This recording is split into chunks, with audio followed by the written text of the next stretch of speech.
July 1st, 1944, New Guinea. At Hollandia Air Base, after 6.5 exhausting hours over enemy territory, 4 P-38 Lightnings finally touched down. 3 pilots stepped out to find their fuel gauges nearly empty, barely 50 gallons left. But the 4th plane, flown by a 42-year-old civilian, still showed 210 gallons in reserve. Same mission, same conditions, same aircraft. Yet this man had somehow used 200 gallons less fuel than some of the finest fighter pilots in the Pacific. The ground crew chief checked the dipstick twice, unable to believe what he saw. For months, American pilots had been flying the twin-engine P-38 exactly by the book. 2200 RPM, auto-rich mixture, every procedure drilled into them since flight school. They'd been warned that deviating from these settings would destroy their engines. Running over square, with high manifold pressure and low RPM, was considered suicide. But that afternoon, under the heavy New Guinea heat, those fuel numbers forced an uncomfortable question. What if everything they'd been taught about flying was wrong? A checker game had been going on for 20 minutes when a knock came at the screen door. Colonel Charles MacDonald barely looked up from the board, still plotting his next move as the sticky air pressed down on their makeshift headquarters at Hollandia Air Base. Across from him, Lieutenant Colonel Merrill Smith sat equally absorbed in the game, one of the few distractions available in this far-flung corner of Netherlands, New Guinea. "Excuse me, gentlemen." The voice carried a calm authority that made MacDonald glance toward the doorway. A middle-aged man in navy khaki stood there, uniform crisp despite the humidity. "I'm Charles Lindbergh." MacDonald froze, his hand hovering over a checker piece. The name hung in the air like a gunshot. Smith's eyes widened, and MacDonald found himself studying the unassuming man before him, struggling to reconcile the legend with reality. The Charles Lindbergh, the man who had flown solo across the Atlantic 17 years earlier. "General Hutchinson sent me," Lindbergh continued, stepping inside. "He thought I might discuss P-38 combat operations with you." MacDonald rose slowly, the checker game forgotten. At just 29, he commanded the 475th Fighter Group, but he'd grown up idolizing Lindbergh. Every pilot in America had. The spirit of St. Louis had changed aviation forever, transforming it from a stunt show into a serious profession. And now that same pioneer was standing in their tent, asking about their missions over the Pacific. "Of course, Mr. Lindbergh. Please have a seat." MacDonald motioned toward a folding chair and called for Colonel Warren Lewis. If they were going to discuss P-38 operations, Lewis needed to be there. The commanding officer of the 433rd Fighter Squadron knew better than anyone the brutal arithmetic they faced daily. Lewis arrived within minutes, still damp with sweat from the ARPOR morning's briefing. One glance at Lindbergh and his composure cracked. "Mr. Lindbergh, what brings you to our little corner of paradise?" he asked with a wry smile. The irony wasn't lost on anyone. Paradise meant tin hangars baking under the tropical sun, mud that never dried, and swarms of mosquitoes that shrugged off every repellent in the supply chain. "I'm here to learn," Lindbergh said simply, "and maybe share a few thoughts on long-range flying."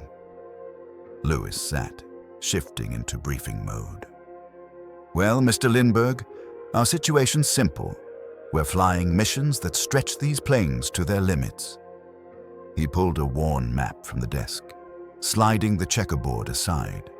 His finger traced long routes over endless blue ocean, dotted with tiny islands. Navigation points that meant life or death for any pilot flying alone. 6.5 to 7 hours, Lewis said evenly. "That's what these boys are flying now. Missions that were impossible a year ago. And our fuel margins." He shook his head. Lindbergh studied the map with the precision of an engineer, his pale eyes scanning distances, mentally calculating ranges and endurance. He looked like a man who saw fuel not as numbers, but as time, distance, and survival. The P-38L's listed combat radius is 570 miles, Lewis explained. In reality, we're pushing that every mission. Standard settings are 2200 to 2400 RPM on auto rich. That burns over 100 gallons an hour, total. Lindbergh nodded slightly. Not surprised, but understanding. Like a mechanic hearing a problem he already knew the solution to. These boys come back dead tired, Lewis continued. 7 hours in that cockpit is brutal. Sitting on a parachute in an emergency RAF the whole time. The physical strain is bad enough, but mentally, he gestured at the map again. Every mission is a fuel equation. How much reserve? How long over the target? What's the point of no return? MacDonald knew that pressure all too well. Young pilots, barely 21, hunched over flight plans with slide rules, calculating the difference between survival and vanishing into the sea. Too many hadn't made it. Not from combat, but from fuel starvation. And it's getting worse, Lewis said quietly. Every week the targets get farther. Rabaul Wewak. They were now flying missions far into the Philippines.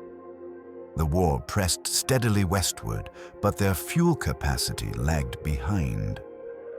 Lindbergh listened attentively, occasionally asking sharp technical questions about mixture settings, propeller pitch, or cruising altitudes. His inquiries were precise, revealing a level of mechanical understanding that surprised MacDonald. This wasn't a celebrity making polite conversation. This was a man who grasped the science of engine management better than most combat pilots ever would. Have you ever tried experimenting with different cruise settings? Lindbergh asked at last. Lewis and MacDonald traded glances. The technical orders are pretty clear, Lewis replied. We stick to standard engine management, high RPM, rich mixtures. That's how we keep the Allisons alive. Lindbergh's expression shifted slightly. Not quite disagreement, but a quiet confidence that hinted he'd learned otherwise. Mr. Lindbergh, MacDonald said carefully, you mentioned something about long-range flying observations. What exactly did you mean? For the first time, Lindbergh smiled faintly. Would you care for a demonstration? I checked out in a P-38 a few days ago, Bong's old aircraft. I'd like to accompany one of your missions. The request lingered in the thick tropical air. MacDonald felt the weight of responsibility settle on him. Allowing a civilian, even Charles Lindbergh, on a combat mission carried enormous risk. Yet the man's calm assurance suggested this was more than curiosity. What exactly do you have in mind? MacDonald asked. The recreation hall at Hollandia had seen better days. The dirt floor was hardened by months of use. The thatched roof leaked with each rain, and a battered ping-pong table served as their main recreation. Bare bulbs hung from the rafters, throwing harsh light that made every face look older and more worn than it should. MacDonald stood beside a makeshift podium, a wooden crate turned upright, and looked out at the gathered pilots of the 475th Fighter Group. 43 men, most under 25, all marked by the 1,000-yard stare born from too many dangerous hours with fuel gauges perpetually on their minds. Some sat on scavenged folding chairs, others cross-legged on the floor, a few leaning against the walls with folded arms. Gentlemen, MacDonald began, cutting through the low chatter. Mr. Lindbergh has something to share about extending our flight range. Lindbergh stepped forward with the calm assurance of a man used to skeptical audiences. He wore the same navy khakis as before, But the subtle differences stood out now. The civilian wristwatch, the lack of insignia, the effortless poise of someone who had spent his life around airplanes. Reduce your standard 2200 RPM to 1600, Lindbergh began without preamble. Set your mixture to auto-lean instead of auto-rich. Increase manifold pressure slightly to compensate. No build-up, no preface, just a bold technical statement that could either change operations or destroy engines. The silence that followed was heavy, filled with pilots processing what they just heard. Lieutenant Bobby Johnson, one of the most reliable formation leaders, hesitated before asking, "Sir, are you suggesting we drop to 1,600 RPM and hold 30 inches of manifold pressure?" "That's correct," Lindbergh replied calmly. "Depending on the situation, that saves 50 to 100 gallons per mission." MacDonald scanned the faces before him.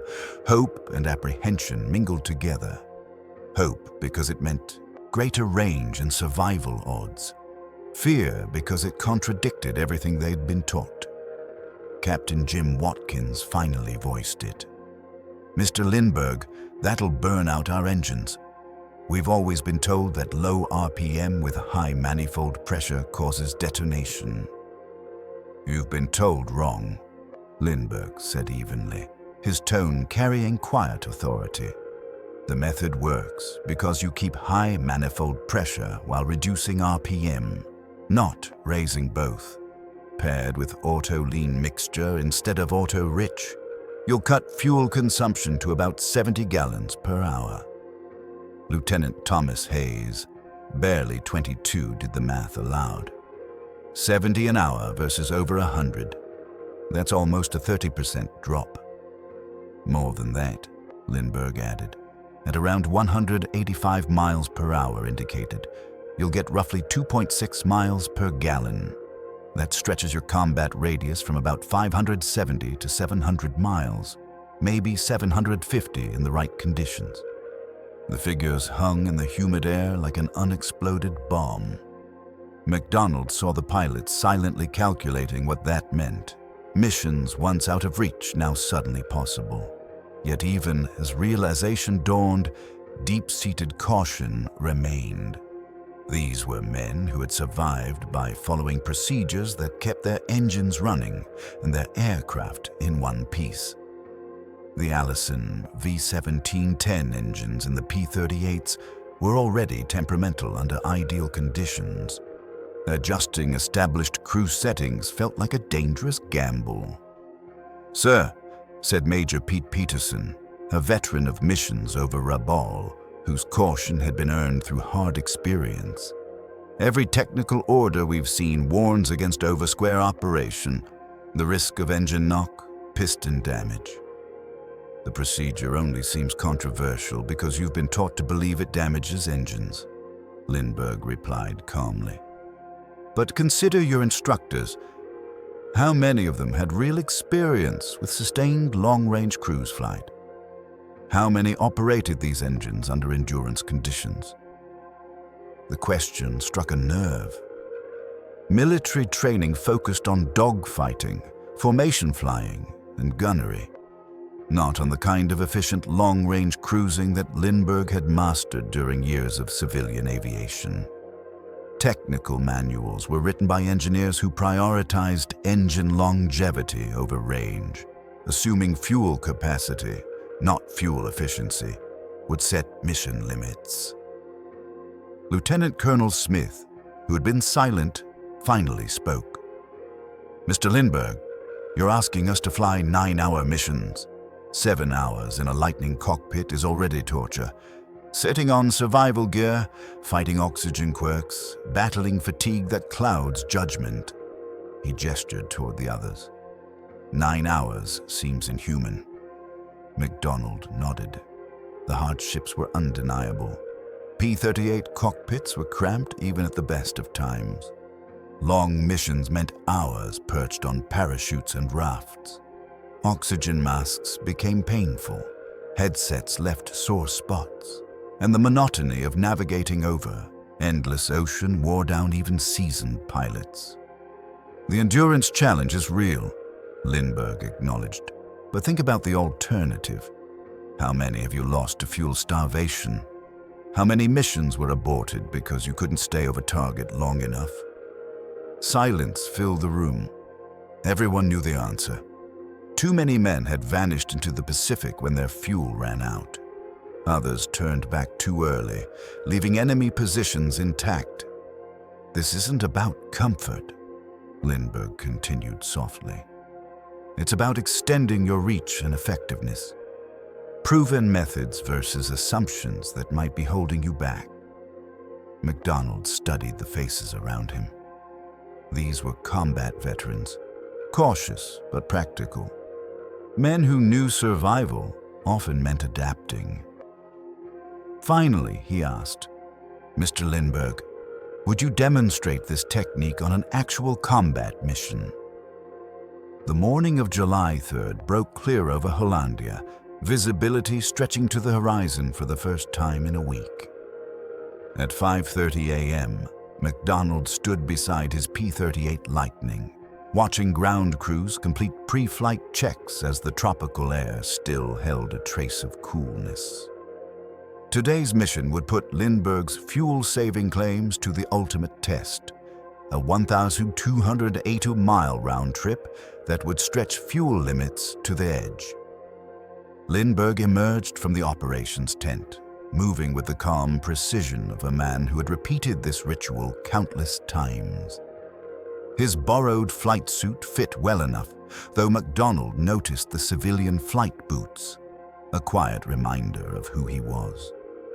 More revealing was how naturally he handled his equipment: parachute harness, Mae West, oxygen mask, and survival kit arranged with practiced efficiency. "Looks like perfect weather," Lindbergh said, glancing east as sunlight burned away the morning haze. "Good visibility for navigation, minimal winds." MacDonald nodded but kept his focus on the fuel numbers he'd checked 3 times overnight. Standard settings would drain every drop of fuel, leaving no margin for combat or headwinds. If Lindbergh's method failed, they'd be gliding home over open ocean. "Tommy's flying your wing," MacDonald said, nodding toward Major Thomas McGuire, who was finishing his own inspection a few planes down. "He'll be monitoring your fuel use closely." McGuire looked up and waved briefly. America's second highest scoring ace had volunteered for the mission to see Lindbergh's methods firsthand. If it worked for McGuire, known for his aggressive flying, it could work for anyone. The briefing had been simple: patrol northeast sectors with potential ground attacks on Japanese supply depots across small islands. Routine work, except for the distance. The mission would test both endurance and efficiency. Lindbergh climbed into his cockpit with calm, deliberate precision. MacDonald watched him complete his checklist, careful, methodical, and slightly unorthodox. Instead of standard procedure, Lindbergh leaned his fuel mixture before engine start and set his propeller controls for lower RPMs than military pilots were trained to use. The twin Allison engines started smoothly, their turbo superchargers whirring to life. But as soon as taxi clearance came through, MacDonald noticed the difference. Lindbergh's engines idled quieter, deeper, and less strained. "Hollandia Tower, Lightning Flight requesting takeoff," MacDonald transmitted. "Lightning Flight cleared for takeoff. Runway 27. Winds calm. Visibility unlimited." 4 P-38s roared down the strip and lifted into the brightening sky, climbing to 3,000 feet as they headed northeast. MacDonald maintained regulation power settings while keeping Lindbergh in sight off his right wing. Even in climb, it was clear. Lindbergh's engines produced the same thrust, but with noticeably gentler performance. At cruising altitude, the real demonstration began. Lindbergh's voice came through the radio with calm, technical precision. Reducing RPM to 1600, manifold pressure 30 inches, mixture auto lean, airspeed 185 indicated. MacDonald cross-checked his instruments. His plane was burning fuel at the expected rate, about 52 gallons per hour per engine, 104 total, but visually, Lindbergh's aircraft held the same speed and altitude despite its unusual power settings. The first hour passed uneventfully, navigation flawless. MacDonald kept glancing at his fuel gauges more often than usual, comparing the readings to mission plans. Everything matched expectations, which made Lindbergh's claim harder to dismiss. If the civilian aviator truly achieved 30% fuel savings without losing performance, the impact on Pacific operations would be enormous.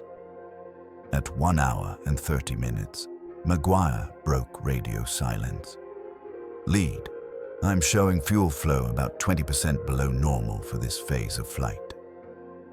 The confirmation aligned with MacDonald's suspicions. Even Maguire, flying standard settings but subconsciously mimicking Lindbergh's habits, was using fuel more efficiently. Simply watching the technique in action was reshaping the squadron's flying behavior. 2 hours into the mission, they encountered their first tactical target. Intelligence had reported Japanese barge traffic near Samate Island. Reconnaissance confirmed vessels anchored in a protected cove. The usual attack procedure, high-speed dives with maximum power, was exactly the kind of fuel-draining maneuver that made long-range missions difficult. "Lightning Flight, this is lead. Target ahead. Prepare for ground attack." MacDonald advanced his throttles. Both engines roared as fuel flow peaked. The attack unfolded normally. Dives, strafing runs, evasive turns under anti-aircraft fire. Through it all, Lindbergh held formation, his aircraft performing flawlessly despite its unorthodox cruise setup. After 12 minutes of combat, the flight climbed back to altitude. MacDonald reset to cruise power and checked remaining fuel. "Lead, fuel check," he transmitted. "2 showing 60% remaining," Maguire replied. 3, 58. 4, 72% remaining, Lindbergh's calm voice added. MacDonald double-checked. 72%? After 2 hours of flight and a full engagement, Lindbergh still had nearly 3/4 of his fuel. Impossible. "Say again, fuel remaining." 72% confirmed, Lindbergh repeated. His average fuel flow was about 70 gallons per hour total. The math didn't lie. While MacDonald's Lightning had burned roughly 200 gallons, Lindbergh's used only 140 for the same mission, exactly the 30% reduction he'd promised. Seeing it work under combat conditions made theory into reality. The return leg proved the point again. Despite matching formation speed and altitude, Lindbergh's consumption stayed well below standard.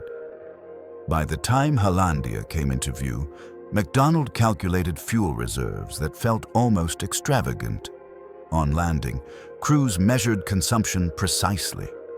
MacDonald's plane had 18% left, safe but tight. Lindbergh's still held 34%. Skepticism broke first among the ground crews. Technical Sergeant Mike Kowalski, who knew P-38 engines like a banker knows numbers, couldn't ignore what he saw. "Colonel MacDonald, sir," he said after Lindbergh's 5th sortie showing 30% lower burn rates.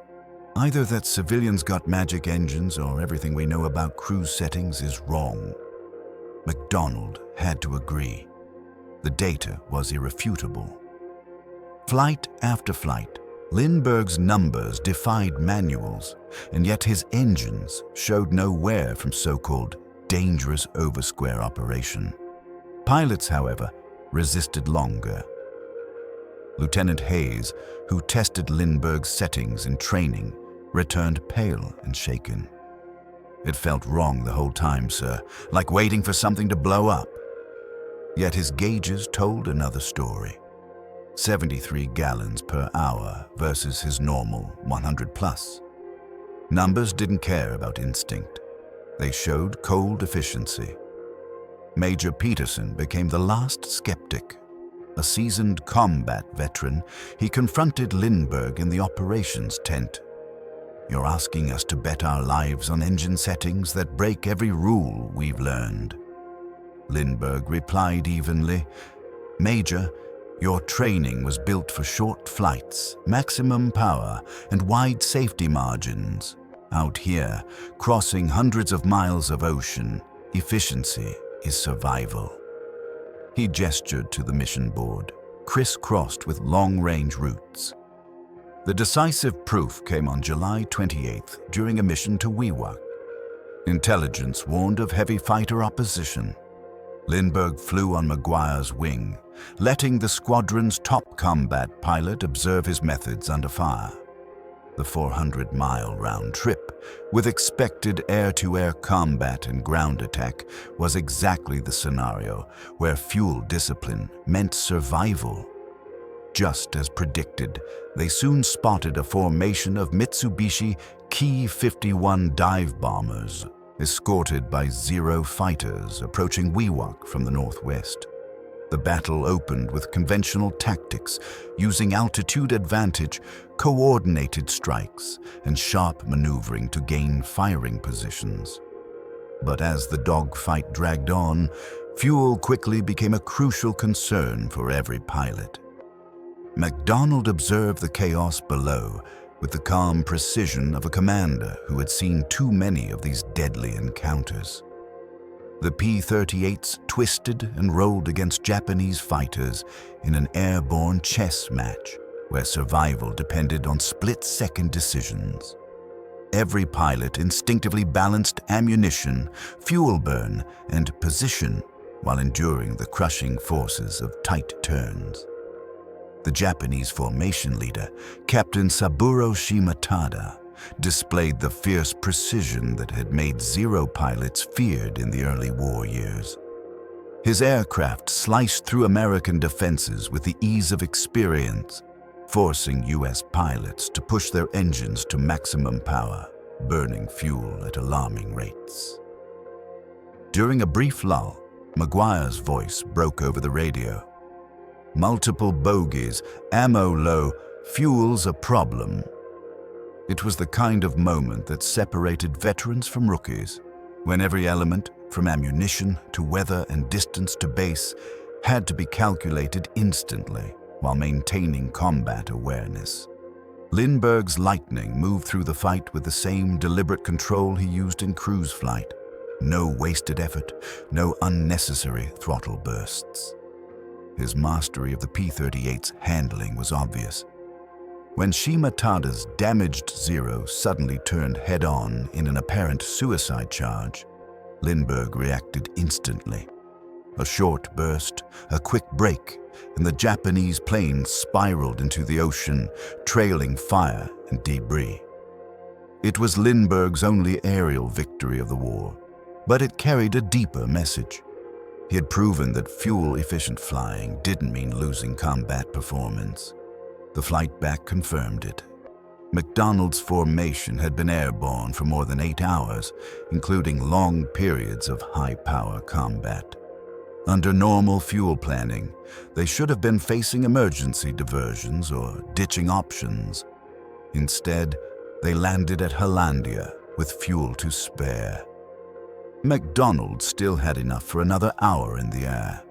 Maguire, who had cautiously mimicked some of Lindbergh's methods, reported similar reserves.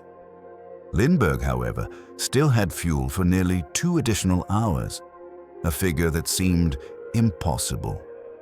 Post-flight inspections showed no damage, no overheating, and no abnormal wear.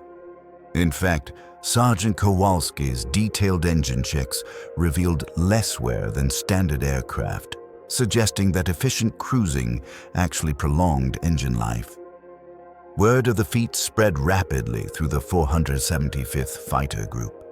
Lindbergh had demonstrated fuel efficiency and combat capability under the harshest conditions, disproving years of engine management dogma. Even the skeptics relented. That evening, Major Peterson approached MacDonald, finally convinced. "Colonel, I'd like permission to try Lindbergh's settings tomorrow." The floodgates had opened. Within a week, nearly every pilot was experimenting with reduced RPMs and auto-lean mixtures. Results came back identical: 30% fuel savings, longer range, and no engine issues. MacDonald realized they were witnessing more than a flight technique. It was a revolution. By August 1944, Lindbergh's once controversial methods had become standard across Pacific P-38 units. Manuals were rewritten, training programs revised, and instructors now taught the opposite of what they'd once believed. The change spread with astonishing speed, driven by data commanders couldn't deny. MacDonald studied the operations board one morning, seeing routes deep into Japanese territory, 950-mile runs to Balikpapan, long patrols over the Celebes Sea, and extended escort missions that once seemed impossible. The numbers told the story. Combat radius increased from 570 to 750 miles, fuel burn cut by 30%, and mission duration up by 40%. Colonel Lewis entered with the latest report, smiling. The 402nd Squadron completed an 8-hour escort to Borneo yesterday. No fuel emergencies, full formation return. MacDonald grasped the magnitude of what had changed. 4 months earlier, such flights were considered theoretical. Now they were routine.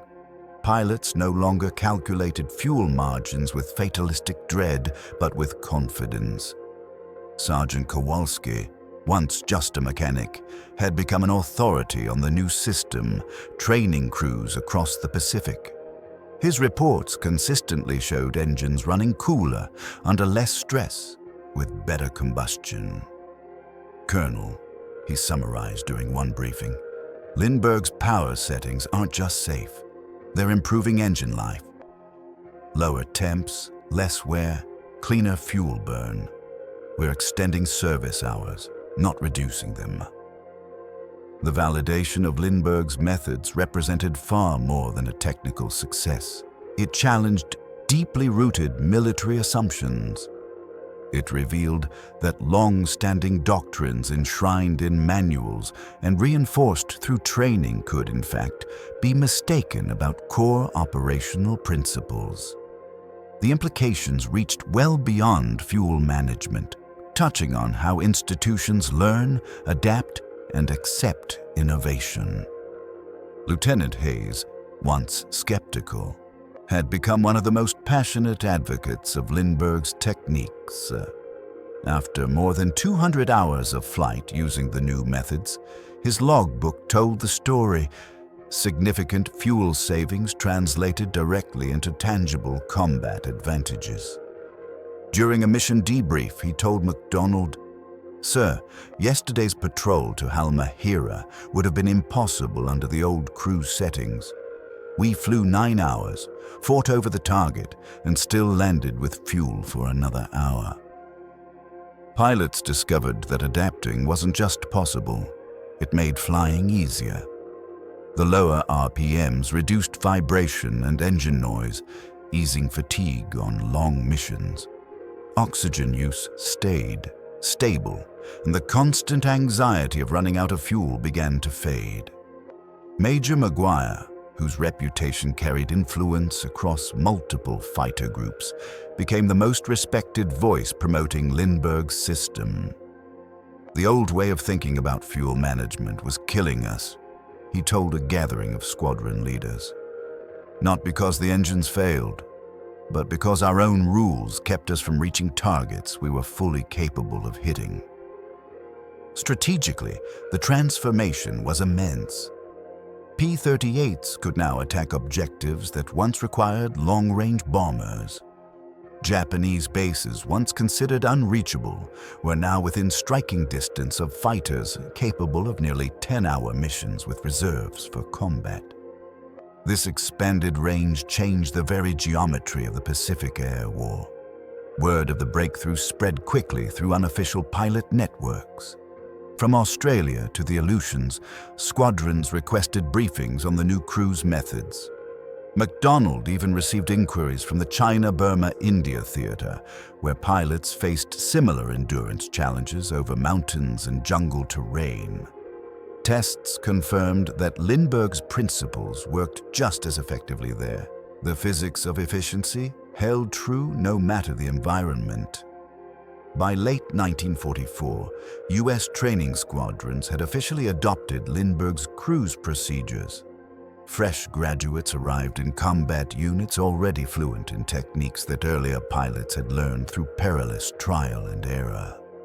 The learning curve compressed from months of combat experience into weeks of instruction. Statistics told the story.